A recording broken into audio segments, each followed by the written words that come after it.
Whether new shooter, longtime gun owner, or even police officer or soldier, your handgun needs a Crimson Trace laser sight or light. Get the confidence and reliability you need to protect family, home, and country. Crimson Trace.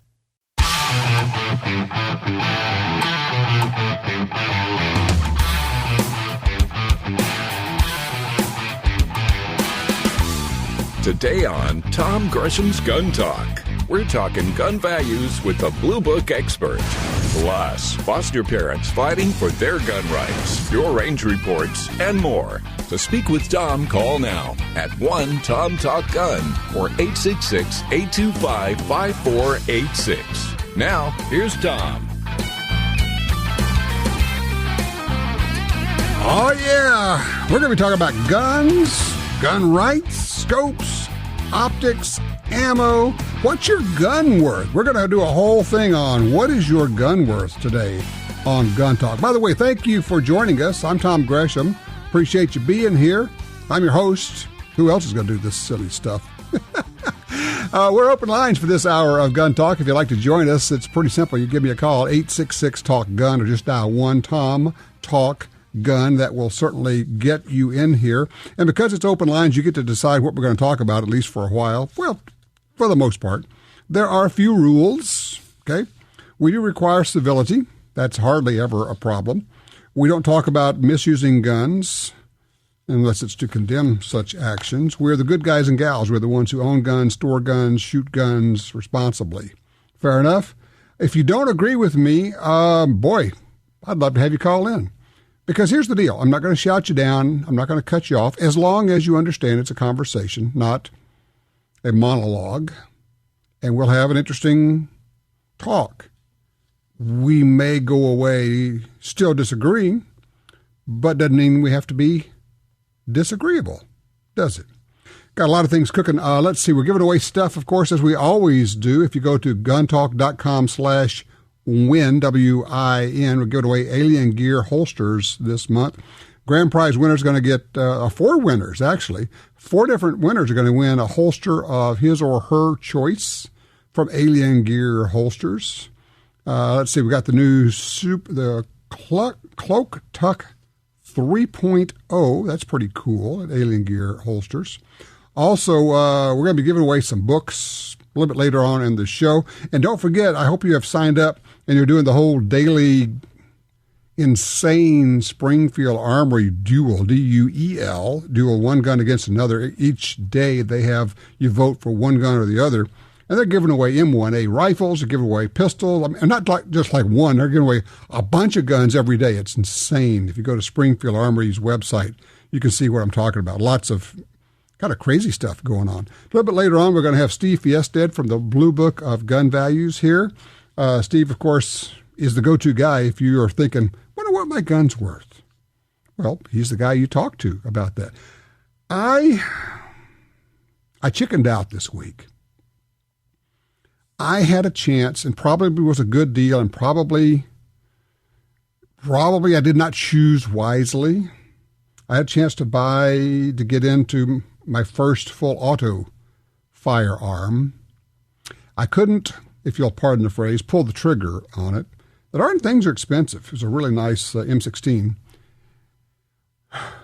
I just hadn't done enough research to understand the market to know, is this a good price, even though I had good advice? I'm sure it was. But even at a good price, darn, those things are expensive. So I just couldn't quite get there. I'm not sure if I will at some point. I don't know. If you're a full auto person, give me your thoughts. Because frankly, if I'm going to put that much into a gun, I'd kind of like it to be an investment. I've never really honestly thought of guns as being investments. Well, they certainly haven't been on the guns that I buy, but I don't buy the high-end stuff. And I think that's the key, is in whatever category you're in, you have to buy the very best in that category, the top 2 or 3%, as Johnny Dory always tells us. 866-TALK-GUN. Justin has called in line 3. He's in Granite City, Illinois. Justin, what's on your mind?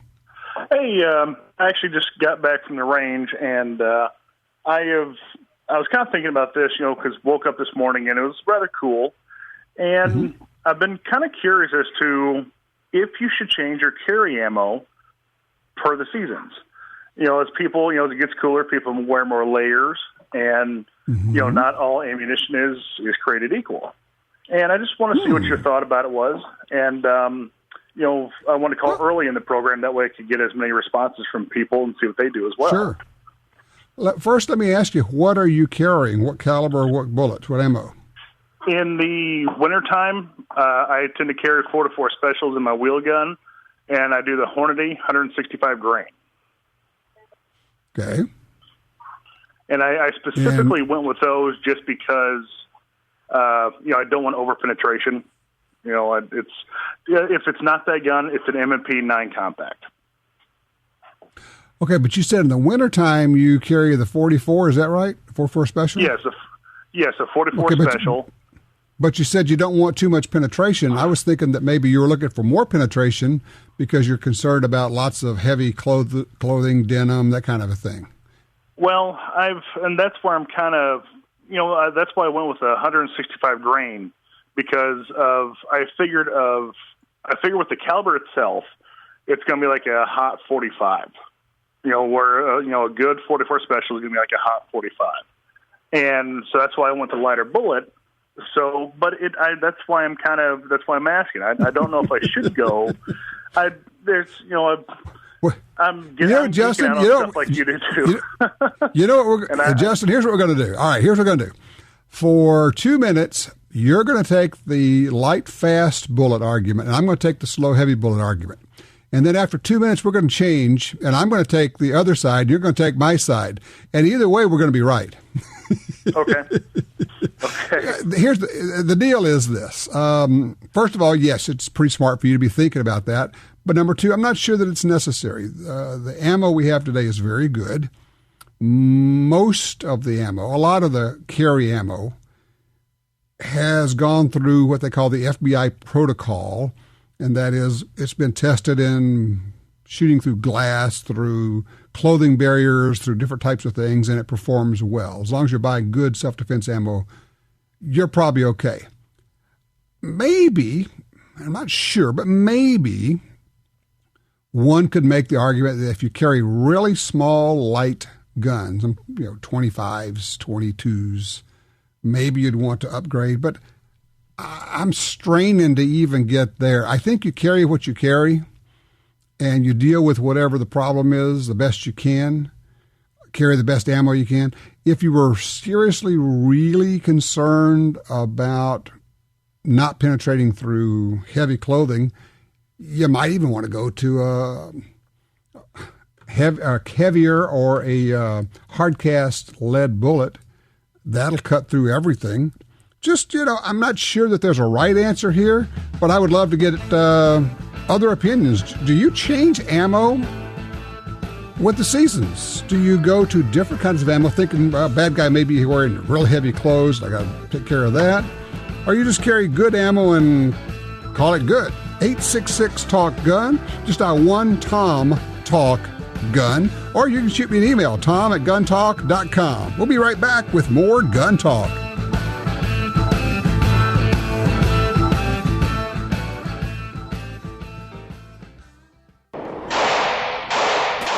At Double Tap Ammunition, we hand inspect every round that we make, and we use only the best components to give you the best ammunition on the market. Try us out at www.doubletapammo.com and use the promo code GUNTALK for 10% off your order. You got your carry permit, and that's good. But you could use more training. Get the DVDs, which have what you need. Springfield Armory presents Concealed Carry 1 and Concealed Carry 2 with Batagroup. Learn specific concealed carry skills from top gun fighting trainers. Get trained. Be prepared. This really is life and death. ShopGunTalk.com. That's ShopGunTalk.com. The Ruger American Rifle is a 100% American-made firearm that offers outstanding performance at a great price. Available in standard size and compact models, it features power bedding integral bedding blocks, a Ruger Marksman adjustable trigger, a flush-fit 4-round rotary magazine, and a 3-lug bolt with 70-degree throw. Compact models feature a shorter length of pull and a shorter barrel for a reduction in overall length of more than 5 inches. The Ruger American Rifle, another rugged and reliable firearm from Ruger. Has the ammo you run in your AR got you in a jam? High-performance guns need high-performance ammo. New Barnes Range AR ammo uses top-quality components to ensure your gun runs smooth. It's loaded with light-for-caliber jacketed zinc core bullets to maximize speed. In 5.56 and 300 blackout. Barnes Range AR ammo. It's fast, it's flat, it's accurate, and it's easy on steel. BarnesBullets.com. Be sure to watch NRA Freedom Friday from 8 p.m. to 11 p.m. with Freedom Fighters, American Air Gunner, ATSN Stop the Threat, Gun Talk TV, Championship Season, Guns and Gear TV. Watch NRA's Freedom Friday only on the Pursuit Channel, where we deliver the outdoors. Experts agree that the low-range variable rifle scope is best for most situations. Now, Trijicon offers a stunning 1-to-6 power variable in the AccuPoint line. Featuring a battery-free illuminated reticle, superior glass clarity, and rugged construction, it's the one scope you need for hunting and competition. Long eye relief, aircraft-grade aluminum housing, manual brightness override. See the 1-to-6 power AccuPoint at Trijicon.com. Trijicon.com.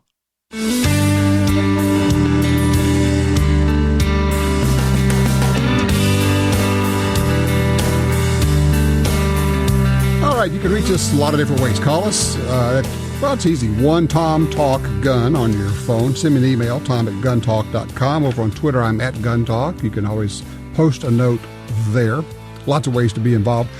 By the way, if you have the Gun Dealio smartphone app on your phone, be sure to do the updates on that. We are forever improving it, making it better, making it faster, incorporating the comments that you make, the things you're asking for. So make sure that you're doing your app update. If you don't have Gun Dealio, you got to get it. We just had a cool deal we just put out on Double Tap Ammunition. We just put this out on Gun Dealio. They're having a fall hunting sale. They said they only do this every 2 years, every other year. Special code, if you put in fall 2015 on the coupon code box, you get 15% off your entire order. We have those kind of things every day. We have all sorts of deals and specials that are on the Gun Dealio app. And you can get that. It's free. Oh, yeah, by the way, it's free.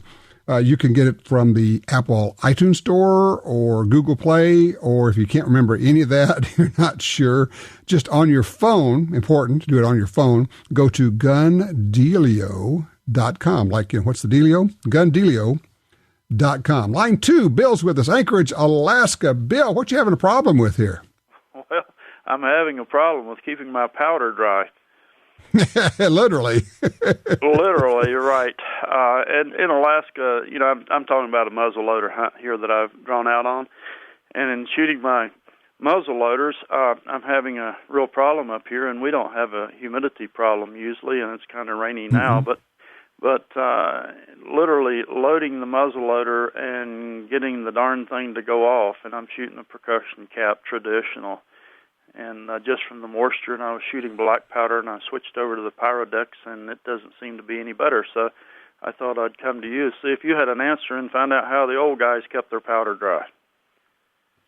A lot of them died. Yes. the bear got them, I've come to the conclusion that most of the killing that went on with muzzle loaders were with the butts and not the business end of the rifle. Exactly. All right, let me ask you a couple questions. On this rifle you're shooting, has it ever performed well for you? Have you always had a problem like this? No, I've had this rifle for 20 years. And so when did this start happening? As soon as I drew out on a moose permit. Of course. It happened 2 years ago, and when we had to do a requalifying shoot, and rainstorm was coming up, and there were several muzzleloaders there, and to requalify, and storm was coming in, and it hadn't even started raining yet, and all of a sudden the muzzleloaders wouldn't go off, and it hadn't even started raining. So Fortunately, that hunt I could hunt with either a shotgun or a muzzleloader, so I woke up that morning and they said rain, and I just took the shotgun and solved the problem. Mm-hmm. This hunt, it's muzzleloader only. All right, Michelle is telling me over here that the black powder is actually better, since Pyrodex tends to collect moisture. Don't even touch it with your bare hands. Let's see. Michelle says, use good cap, percussion cap, RWS maybe. Says breech loaders are the better ones for protecting against weather. So this is from Michelle, our resident expert on that stuff. But I was going to say maybe a hotter primer cap. And she said that black powder's better. Is that right? Well, it sure does foul a lot, and the Pyrodex I'm finding is a lot easier to clean. Yeah, there's trade-offs there. Tell you what, can you keep listening? I'm going to ask for some help from our. We got a lot of people who listen who are real black powder folks who probably can add a lot to this. So you keep listening. We'll see if we can get you some more information, Bill. I appreciate that.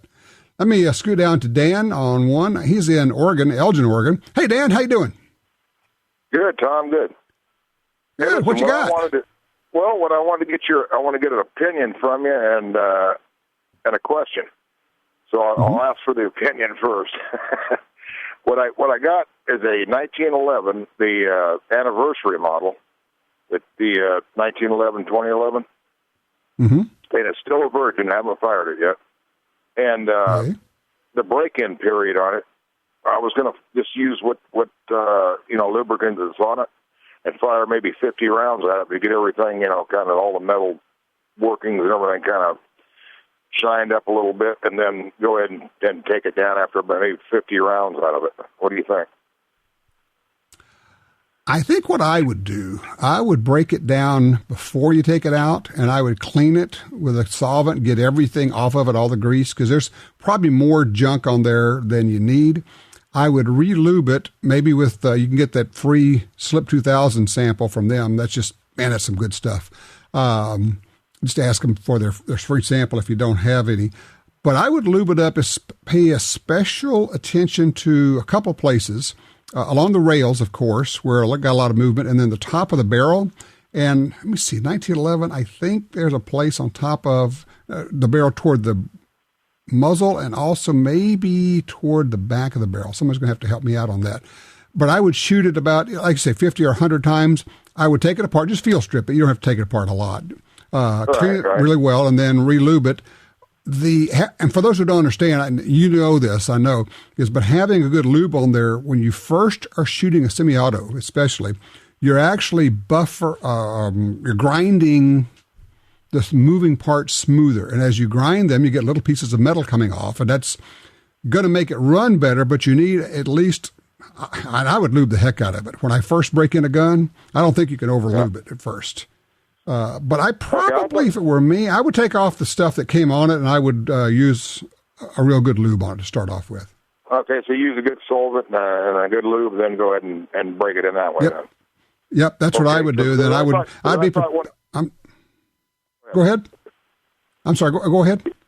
Okay. Well, I thought on one of your shows you said just use what it comes, what lube it has on it out of the factory, and just break it in that way, then tear it down, then clean it, then lube it, then do your thing with it. But and that probably will work. And the reason that I'm going the other way is because I'm trying to be open to the idea that it's possible to get a gun from a factory that doesn't have good lube or doesn't have enough lube on it.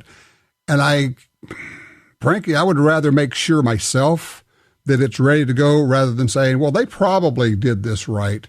And when you're thinking, okay, what's it take? 1 minute or less to take down a field strip of 1911 and do what you got to do? It's 5 minutes in and out, and you're back ready to go, and it's lubed up the way you want it to be. So all I'm saying is maybe make sure. And for me, the best way for me to make sure is to do it myself. Okay. Hey, Tom, listen. This is a beaut, man. It has the United States property on it, like the ones that were issued to you in the military. Yeah. I mean, This thing is beautiful, man. That's great. And who doesn't love a good 1911?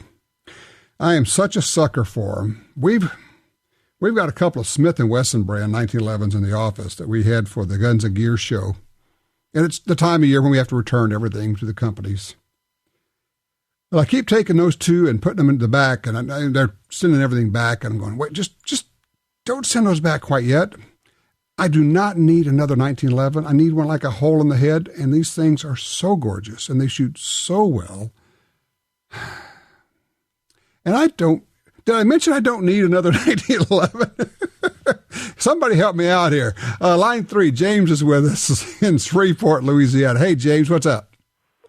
Hi. I was listening earlier when y'all were talking about the different loads, for defensive carry. And right. I've got one of the early Glock 23, the 40 caliber, what they call the detective model, the 13 round clip. Okay. And I'm down here. I don't think we really have that big of an issue with people, really layering up because we're not known for our cold weather down here. But I was just wondering, because I kind of hear all these different recommendations about what's a good all-round load to carry, as far as for defensive, that without putting yourself over the line, where these, sue me lawyers are, saying, oh, he's obviously carrying something, over and above, so to speak. Mm-hmm. I think what I would do is I would pick any of the major brands who have good defensive ammo, and that could be, Remington, Winchester, Federal. Of course, we love the folks at Black Hills. They make terrific ammo. Barnes Bullets makes good ammo. Nosner makes good ammo. Pick any of those. Pick a 160 Hornady, of course. I mean, there's a lot of major brands out there. 165 grain bullet in a 40, something like that. And then don't look back and buy the good stuff, carry the good stuff, shoot probably 2 magazines worth of whatever you're going to carry through the gun. Make sure it functions flawlessly. No hang-ups, no misfires, no failures to feed with your carry ammo. The rest of the time, just shoot whatever you want to shoot. Cheap ammo, practice ammo. But for your carry ammo, I love it. People say, well, that stuff costs $1 a round. Yeah, it might cost you $2 to save your life and to save your children. $2 whole. Where's that link for the slapogram? I need to send you a couple of those. Just smack the stew out of you. Hey, you really? $1? $2? Give me a break. 866-TALK-GUN. Are you changing your ammo for the seasons?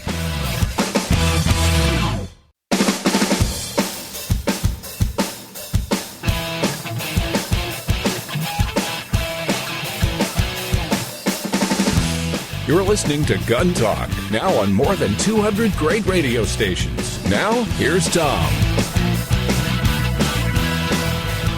I'm reading an article, actually on the CNN website. New York, a pair of pit bulls left Francisco Bove so badly mutilated that a priest read him his last rites outside a New York church. I think I'm going to die, the bloodied 62-year-old artist told the priest.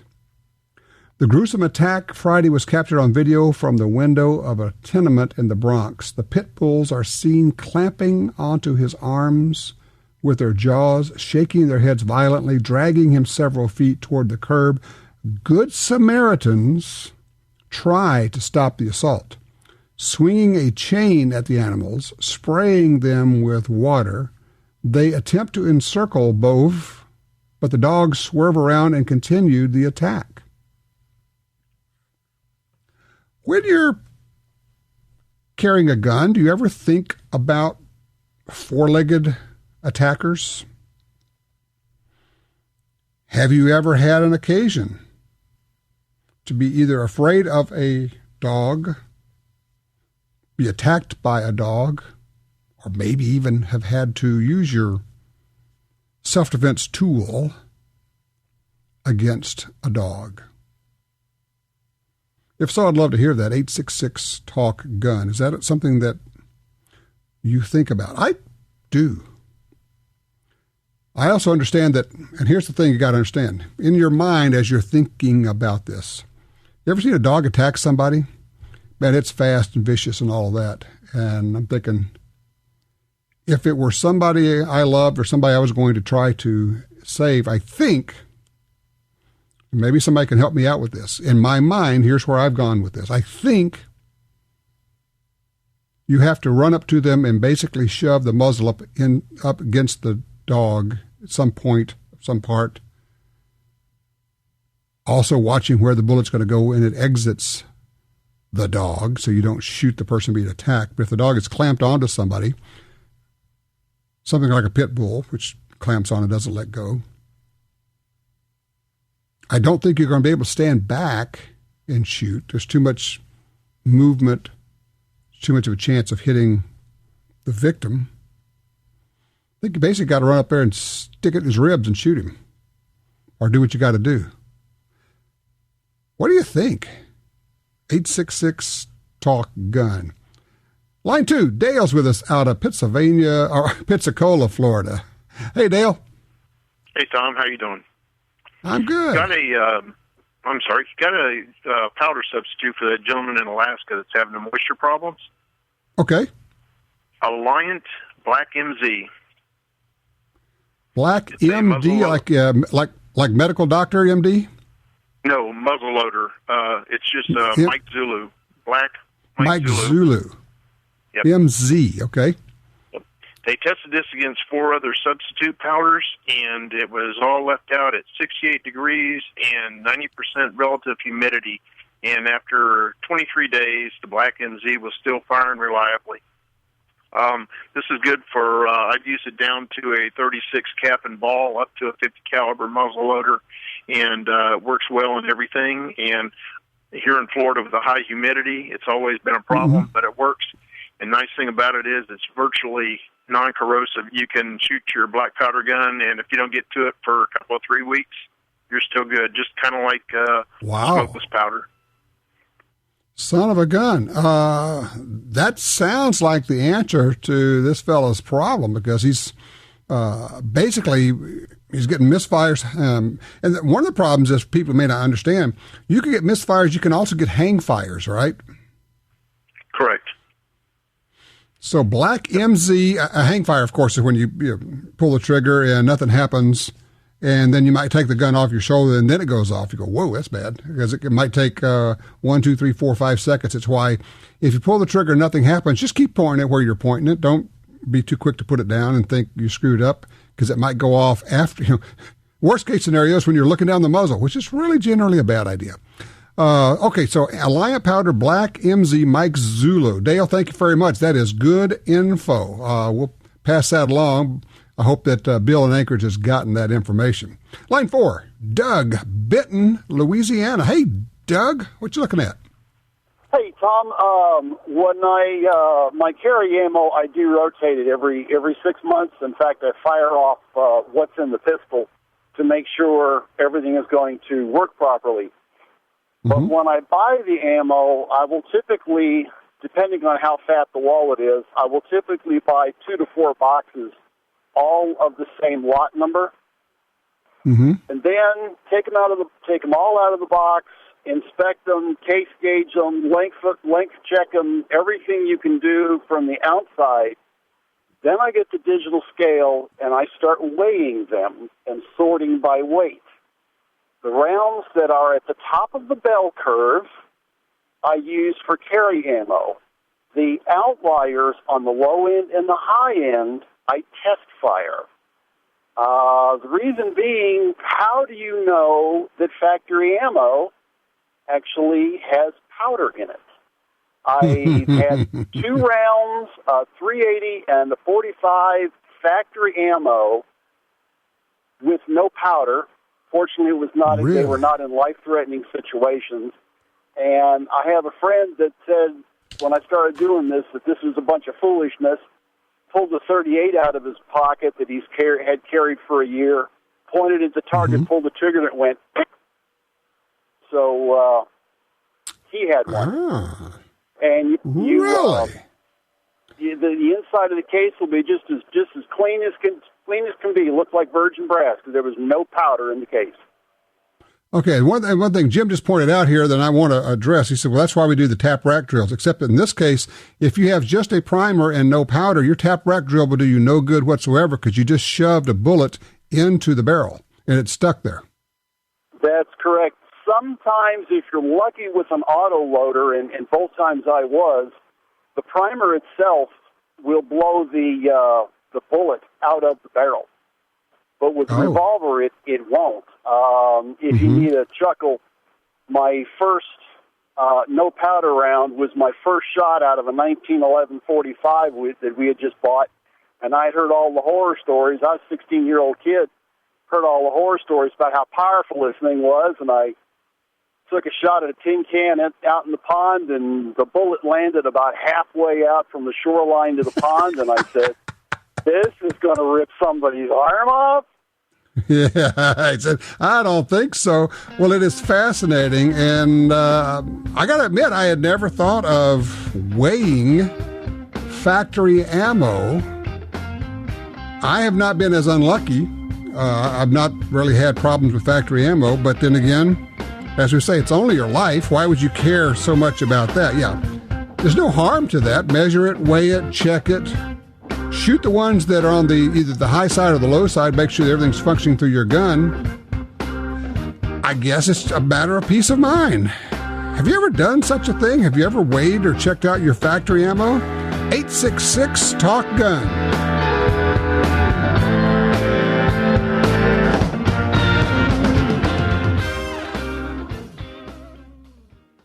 The Black Hills. There's nothing like it on Earth. The kind of place where characters become legends. Wild Bill Hickok, Crazy Horse, Calamity Jane. Pick any part of the world and you'll find people go there to make it their own. But this is where people come to get made. This is the place that made the people who make the best ammo on Earth. Black Hills Ammunition. Crossbreed Holsters is broadening our product selection to serve more of your concealed carry needs. With products handmade in the USA, like the bedside backup, gun belts, and of course our world-famous Super Tuck and Mini Tuck holsters, we understand what works, and we take pride in providing you with a quality product. At Crossbreed Holsters, we live and breathe concealed carry. We make and sell products that we believe in and products that our customers love. To see more, go to crossbreedholsters.com. That's crossbreedholsters.com. Are you looking for a place to shoot? The National Shooting Sports Foundation has a great website called wheretoshoot.org. It's the largest database of shooting ranges on the internet. It's also a great resource for shooters where you can find video tips, printable targets, and a lot more. Find it online at wheretoshoot.org. And while you're there, download their free iPhone app. That's wheretoshoot.org. Attacks happen every day. How will you react? See real people put into real-life criminal attack situations on First Person Defender. Discover what works and what doesn't. Kidnapping, ATM robbery, home invasion, and other attacks. Learn how to save your life and the lives of your family. Get the entire first season on DVD at shopguntalk.com. Get prepared. Shopguntalk.com. In the war on terror, fighting crime in the streets, in competition and homes around the world, one name in firearms stands out: Sig Sauer. Our pistols and rifles are renowned for their unfailing performance. This same commitment to excellence can be found in our line of SigTac accessories and the training offered by the Sig Sauer Academy. For unmatched quality, reliability, and innovation when it counts, choose Sig Sauer. Visit sigsauer.com today. You're at a gun store and your phone tells you about hot deals. Want to know about special offers? No problem when you have Gun Dealio, the free app for your smartphone. Gun Dealio delivers the latest deals on guns, ammo, and extras direct to your phone. Don't overpay for your shooting gear. Get Gun Dealio. It's free at the App Store and Google Play. Trigger the deals with Gun Dealio. GunDealio.com.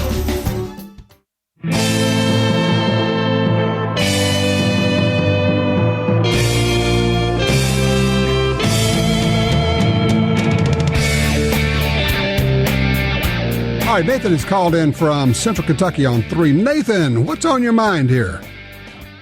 I got a question for you on your opinion of signage in your yard. And basically, you want to promote the You're a Rightful Gun Owner and maybe deter an incident where you have to use your gun.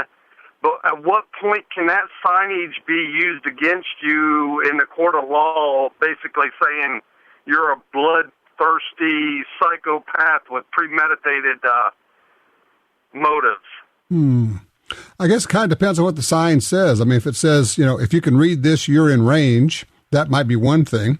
If it says these premises protected by a gun owner, here's the thing, honestly. I can think of no possible advantage to putting up a sign like that, and I can think of a number of disadvantages. Number one of those being, when you're not there, this sign says, hey, there are guns in here. If you want any, just come on in. Good point. I can't think of a single benefit to putting up a sign like that. It's like, I don't tell people I carry, people I don't know. I don't tell people I don't know about my guns. And I certainly would not put a sign in front of my house that says, hey, there are guns in here. Just wouldn't do it. Thank you very much. All right. Appreciate it. Thank you, Nathan. Dan's on one out of Lewiston, Idaho. Dan, dogs, talk to me. My dog was attacked by a pit bull just the other day, a vicious pit bull who's attacked people all over the block and stuff. And it's like, if I'd had a firearm ready, I might have actually done something about it because it attacked my neighbor lady. She got away from it, but, and if nobody's hurt, the police, they don't do nothing about it. But, I mean, you discharge a gun in the city limits, even in self-defense, I mean, that's going to get their attention. And it's just like, when do you know to use it and when not to? I mean, it's because, I'm hearing about people going out and defending their neighbor, not even shooting somebody with a gun, and then winding up in jail. I mean, what happens if you got your kid in the house and the cops just haul you off and your kid gets taken to CPS because you're just trying to defend yourself? And it's just ridiculous.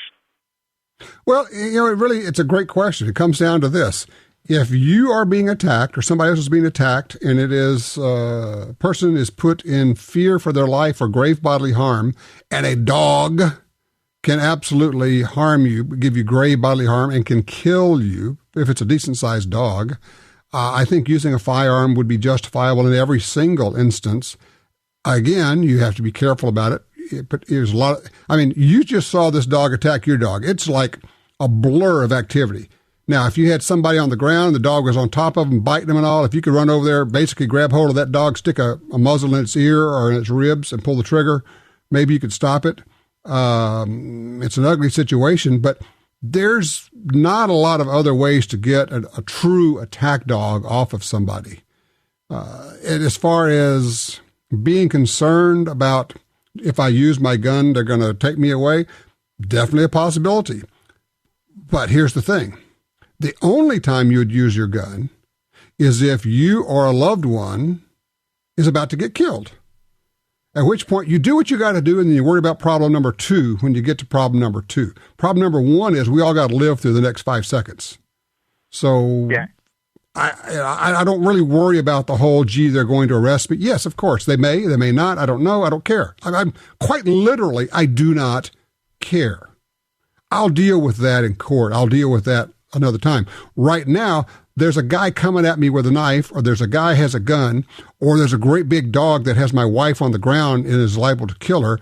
I'm going to shoot somebody or something, or I'm going to pull a gun out and tell them to stop. But I guess all this goes back to you, once again, have to be a student of this subject. You have to be reading about this subject all the time. You have to know what the laws are in your town, in your state. You have to know when you can and when you can't. You have to have thought through this. You can't take a concealed carry class and say, I'm good to go, because trust me, you are not. If you haven't done any study or any training beyond that, it's part of being a responsible gun owner. If you're going to have a gun for self-defense, the burden is on you to know when you can, when you can't, and to know how to do it right. It's all ultimately up to you.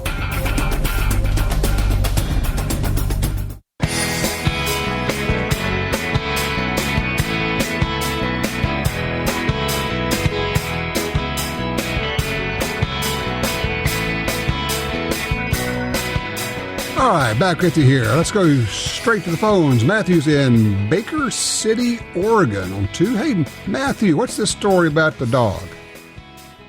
Well, so when I was a kid, we used to raise rabbits. We had about 200 at one point. And when I was 7 or 8 years old, me, my twin, and my younger brother all went outside 5:30 in the morning to feed them. And I went back to, we have a little shed kind of behind the house where we kept a few of the best breeders. And shining my flashlight, and I see these eyes back there, just kind of sitting in the corner. And this big old black dog, it was a pit bull. I personally really like pit bulls, but I think some people abuse them and try to make them mean dogs.